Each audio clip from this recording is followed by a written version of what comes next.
Michael Jordan walked out of a Nike meeting. What he said before slamming the door shocked everyone. Michael Jordan sat in the back seat of the car, arms crossed, barely responding to the nervous chatter of the Nike rep driving him through Portland. He was young, only 21, but already carried himself like someone who had something to prove. The 1984 NBA draft had made him the third overall pick, and though he hadn't even played his first professional game yet, the weight of expectations already clung to him. What annoyed him most? People acting like they already had him figured out. Nike's headquarters wasn't much to look at. Compared to the glitz of Adidas or the legacy of Converse, this felt small time. Still, Michael showed up. More out of respect for his mother than anything else. Dolores Jordan had insisted he take the meeting. "You listen first," she had told him. "Then decide." Inside, the room was filled with executives in suits trying to look relaxed. They greeted Michael with forced grins and a few attempts at basketball slang that fell flat. He nodded politely but didn't laugh. A thin man named Rob Strasser led him to a seat and kicked off the presentation with a polished slide deck. "Michael," he said with a smile, "we believe in you. That's why we put this whole thing together." The slides rolled. Charts, marketing campaigns, buzzwords. Explosive vertical. Next magic. Modern-day Dr. J. Michael's jaw tightened. They weren't talking about him, they were talking about someone else they could mold into a marketing puppet. Then came the real kicker. Strasser leaned in and said, "You've got real potential, Mike. But you're still unproven. You're not Magic. You're not Bird." The room got quiet. Michael looked around, making sure he heard it right. They were pitching him a deal while talking down to him at the same time. He glanced toward his agent, David Falk, who sat awkwardly silent. The Nike execs didn't notice the shift in the air. They kept talking, unaware they had just insulted the very person they were trying to win over. Michael stood up. "Calm at first. You all keep saying I'm not Magic. Not Bird," he said. "That's fine. Because I'm not trying to be them. I'm going to be something you've never seen." He looked at Falk, then turned to the stunned faces in the room. "If this is what believing in me looks like, then maybe I'm in the wrong building." He pushed the chair back and walked out, leaving the door swinging shut behind him. Not a slam, but loud enough that no one mistook it for anything casual. Downstairs, he didn't wait for the car. He walked to the curb, arms still crossed, anger in every step. Upstairs, silence stretched. One of the executives muttered, "Did that just happen?" Rob Strasser looked at Sonny Vaccaro, Nike's unorthodox marketing guy. Sonny was quiet, staring at the door like he could still see Michael walking through it. He had been silent the whole meeting, waiting for the perfect moment that never came. "He's gone," Strasser said. "We blew it." "No," Sonny finally said, standing up. "You blew it. I told you, this kid's different." He stormed out too, but not in frustration. He had a plan forming. Later that evening, in a hotel room 2 blocks away, Michael sat on the edge of the bed. ESPN played softly in the background, but he wasn't listening. His mom answered the phone. It was Sonny Vaccaro. Dolores talked with him for nearly 10 minutes. When she hung up, she looked at her son. "He's not like the others," she said. "He's got something to say, and he wants to say it to you, not your agent." Michael stayed quiet, then nodded. "Fine. One more meeting." The next day, in a much smaller room, Sonny met Michael face to face. No slides. No jargon. Just 2 chairs and a shoebox on the table. "I'm not going to compare you to anyone," Sonny said. "That's the problem. Everyone's trying to squeeze you into someone else's mold. But I don't want you to fit in. I want you to lead." Michael leaned forward. "Curious now. We build a shoe around you. Not Nike. Not some slogan. We build the brand on who you are and who you're about to become. Not what you remind people of." He opened the box. Inside was a prototype unlike anything Michael had seen. Black and red with sharp lines, bold and aggressive. Rebellious. We call it the Air Jordan. And if you say yes, we don't just sell shoes. We change the entire game. Michael held the shoe. It didn't feel like a gimmick. It felt like it had weight. Not just physically, but symbolically. For the first time, someone wasn't selling him on who he should be, they were asking him who he was. He didn't say yes. Not yet. But he didn't walk away either. Meanwhile, back at Nike, the board was in chaos. Word had spread that Adidas was preparing a massive counteroffer. Bigger money. Global reach. All Michael had to do was say the word. Strasser was losing patience. We've already spent weeks chasing this kid. We have Barkley, we have Stockton. We don't have Jordan, Sonny snapped. The two men stared each other down. Finally, the CEO stepped in. If he wants to talk, we talk. No more games. That night, Dolores Jordan picked up the phone again. He'll be there tomorrow. But this time, you better listen. The next day, Michael returned to Nike. No one made jokes. No one tried slang. The tone had changed. Sonny spoke first. You walked out because we treated you like a slot in a chart. I won't make that mistake again. Michael leaned back in his chair, arms relaxed, but eyes sharp. I don't want to be part of your brand, he said. If we do this, I am the brand. Silence. The execs looked around, unsure of who would speak. But Sonny nodded. You are. Jordan stood, ready to walk again if needed.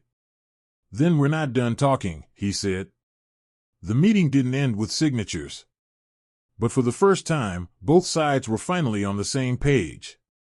And just like that, the story wasn't about a deal anymore. It was about a revolution waiting to happen. Michael sat in his hotel room that night, the prototype Air Jordan still sitting in its box on the desk. He hadn't worn it. He hadn't even touched it again. But he kept looking at it. There was something about the bold design, the risk of it, that mirrored exactly how he felt about his career, untested, but dangerous if underestimated. Still, the doubt crept in. He wasn't in the NBA yet. He didn't know if any of this hype would last. What if he committed too soon? What if he tied himself to the wrong brand? His mother noticed. Dolores didn't push. She simply sat across the room knitting, occasionally glancing over, letting him sort it out on his own. After a long silence, Michael finally spoke. Ma, what if I sign and it flops? She stopped knitting and met his eyes. Then you flop with integrity. But you won't. Not if it's built on who you are. The next day, Sonny Vaccaro brought Michael and his mother back to Nike, this time to meet directly with Phil Knight, Nike's co-founder. Knight had a reputation for being reserved but ruthless when needed. The mood in the room was cautious. Everyone knew they were standing on a cliff's edge. We're not just offering you a shoe deal, Sonny began. We're offering something no athlete has ever had before, an identity, a share in the brand, your own line. Full creative input. You'll own a percentage of the sales. Knight raised an eyebrow but let Sonny continue.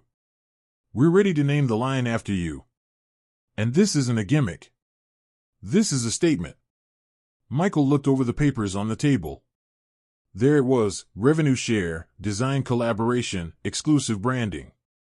It was more than any rookie had ever asked for, and far more than any company had ever agreed to. Knight finally spoke. This sets a dangerous precedent. You know that, right? Michael didn't flinch. Only if the next guy is better than me. Silence filled the room. Then Knight leaned back, crossed his arms, and said, You really think you're that good? No, Michael said. I know I am. That answer landed hard. Knight didn't smile, but he didn't argue either. Back in the hallway, one of the executives whispered to another, We're giving a kid more power than any athlete's ever had. The other replied, Because this kid isn't just any athlete. Meanwhile, Adidas had heard the buzz. They rushed to contact Michael's agent. Their offer was aggressive: more money, more international presence, but the same old model. Michael would be a face in their lineup, not a brand of his own. David Falk presented the Adidas deal to the Jordans that same afternoon. Michael listened quietly, arms folded. Dolores asked one question: do they offer him his own name? Falk hesitated. Not exactly. They'd use him for promotion, but... She cut him off. Then it's not the same. Michael nodded. I'm not wearing somebody else's dream. With the decision weighing on him, Michael went to the gym that evening. Just him and a ball. No cameras. No noise. He shot free throws until his shoulders burned, thinking. Not about money. About meaning. What would the world remember?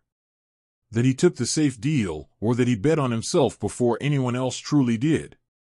The next morning, he walked into the Nike office without his agent. Just him. Dolores followed a few steps behind. Sonny and Knight were already waiting, trying not to look nervous. Michael pulled up a chair and sat down. He didn't smile. He didn't shake hands. Before I say anything, he began, I want you to understand something. They leaned in. This isn't just a sneaker. This is my name, my story. If I'm going to wear something every night for the next decade, it better speak for me when I can't. Because someday, I won't just be a player. I'll be a legend. And legends don't borrow, they create. Sonny slowly smiled. Knight just stared, then finally nodded. You ready to sign? Michael took the pen and held it for a second. You'll give me input? Yes. You'll treat this like a partnership? Yes. You'll give me my percentage? Yes. He signed. In that moment, history was quietly rewritten. No press release. No camera crew. Just a signature that would eventually be worth billions. But before the ink dried, Knight added one last condition. We need a campaign, he said. Something bold. Michael leaned back. Then let me tell you who I am. What followed was the blueprint for the very first Air Jordan ad, raw, direct, fearless. It was the first time a rookie athlete didn't just endorse a product but defined it. No more fitting into molds. No more being compared to Magic or Bird. Michael would become the mold. A week later, Dolores returned home. On the plane, she looked out the window and smiled to herself. She had seen the shift in her son's posture.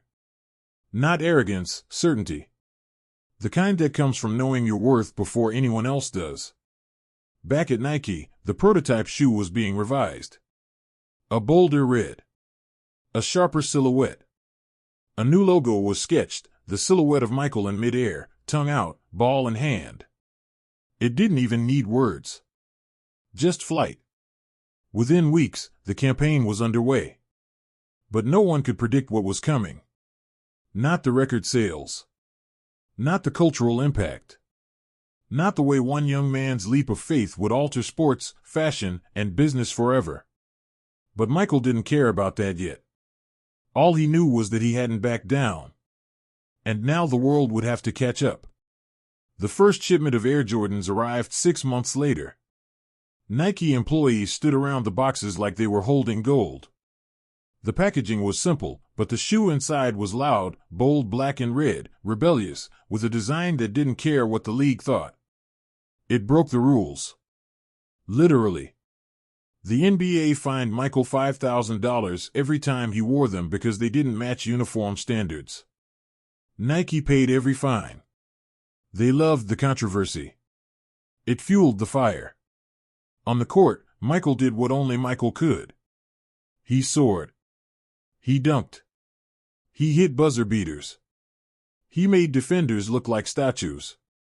And the shoes, those shoes, were there with him every step of the way. Then the numbers came in. 3 months after launch, Air Jordans had outsold every other Nike basketball shoe in the company's history. Stores couldn't keep them on the shelves. Kids were begging their parents for pairs. Nike's stock jumped. The brand went from underdog to icon almost overnight. Michael didn't smile at the headlines. He expected this. Not because he was cocky, but because he believed in himself when nobody else did. And now the world was seeing it too. Phil Knight called a meeting at headquarters. Everyone involved with the project sat in that room: Sonny Vaccaro, Rob Strasser, the designers, the marketers. The numbers were on the projector. Knight stood up. "This isn't just a shoe anymore," he said.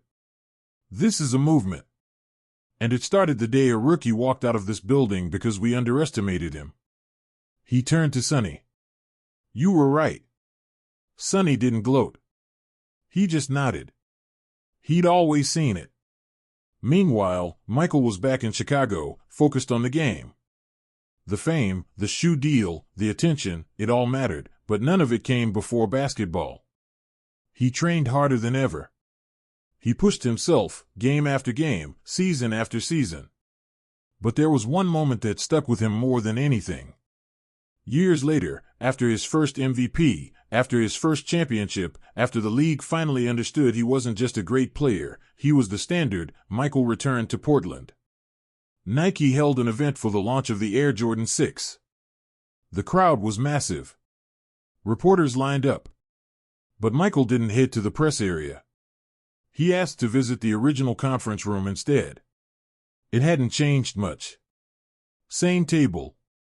Same door. He stood there quietly for a moment, letting it all come back. The slide decks. The comparisons. The condescension. Then he laughed, just once. Dolores joined him a moment later. She looked around and smiled. "You remember that day?" "Like it was yesterday." She walked over and placed her hand on the table. "They didn't see it. But you did. That's why it worked." He nodded. "They weren't wrong about one thing," he said. "I wasn't Magic. I wasn't Bird." He picked up a copy of the latest shoe, examined it, and added, "I was something they didn't have a name for yet." The two of them left the room quietly, unnoticed by the cameras outside. The spotlight could wait. In the years that followed, Air Jordan became more than a brand. It became a symbol. Not just of success, but of belief in your own path, in your own fire. The shoes became culture. The silhouette became legend. And the man behind them? He became more than an athlete. He became the blueprint. Sonny Vaccaro eventually left Nike, but he remained proud of what they built. In interviews, he never took the credit. "All I did was listen," he'd say. He did the rest. Phil Knight turned Nike into a global empire. But in every interview, every book, he always pointed back to one moment, when a young Michael Jordan walked out of that boardroom, because he wouldn't settle. It wasn't the shoe that changed the game, Knight would say. It was the man who refused to be told who he had to be. And Michael? He never forgot. Even at his Hall of Fame induction, decades later, he mentioned it. "They told me I wasn't Magic. That I wasn't Bird. And I'm glad. Because I wasn't trying to be." He looked into the crowd, his voice steady. "I wanted to be the first me." The audience rose to their feet. But backstage, before the ceremony, Michael had one quiet moment to himself. He opened a worn shoebox, one of the original prototypes Sonny had given him. Still unscuffed. Still perfect. He touched the sole, then closed the box. Outside, the crowd chanted his name. He smiled. Not because he was proud, but because he knew the story didn't end with the shoe. It began with walking out of that room.